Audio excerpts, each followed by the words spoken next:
Thank you for using JP Party Rentals as the premier event rental company in the Midwest for your event.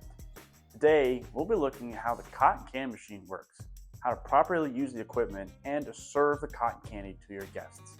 Let's dive in. The first thing we'll look at is what supplies and equipment come with the cotton candy rental. First thing you have is the machine itself. Then you have the cotton candy, the bags, which will vary based on your rental, the topper, and the bowl that the cotton candy will form in. The next thing we'll take a look at is the machine itself. When transporting, the handles will be put like this for you to properly grab the machine. Once you've found the right place where you're going to make your cotton candy, you simply turn the handles like this. Now, the machine is ready for use, like so. The next thing we'll look at is the cotton candy bowl. I've already set this up properly with the webbing on the outside. This webbing is where the cotton candy will form once it has come out of the heating unit in the middle of the machine. You're going to want to center it on these knobs on the corner, like this.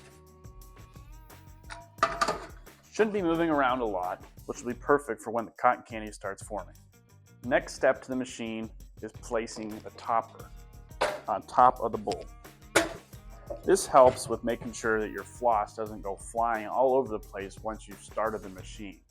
It'll kind of do that no matter what, but the topper especially helps it from flying away. Now for the most important part of the cotton candy machine rental, the floss. You're going to pour the floss directly into the middle part here into the heating unit. You don't want to pour too much because if you do, it can get a little congested and the heat will burn it up and make a bit of a blockage there in the middle. I've poured some already, but I'll pour a little bit more just to kind of show where you're putting it.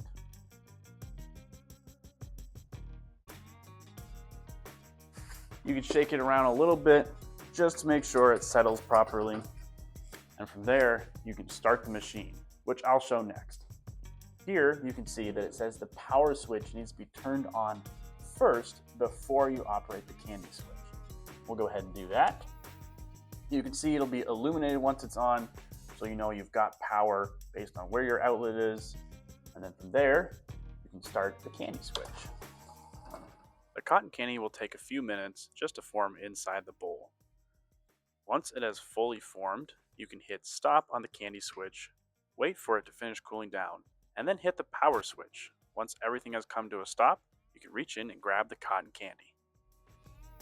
Here's an example of what the cotton candy should look like after you've taken it out of the machine. Nice and light and fluffy, and not all crunched together to make a hard texture for you and your guests. Let's look at a couple other things to make your event perfect. The first thing is refilling the floss.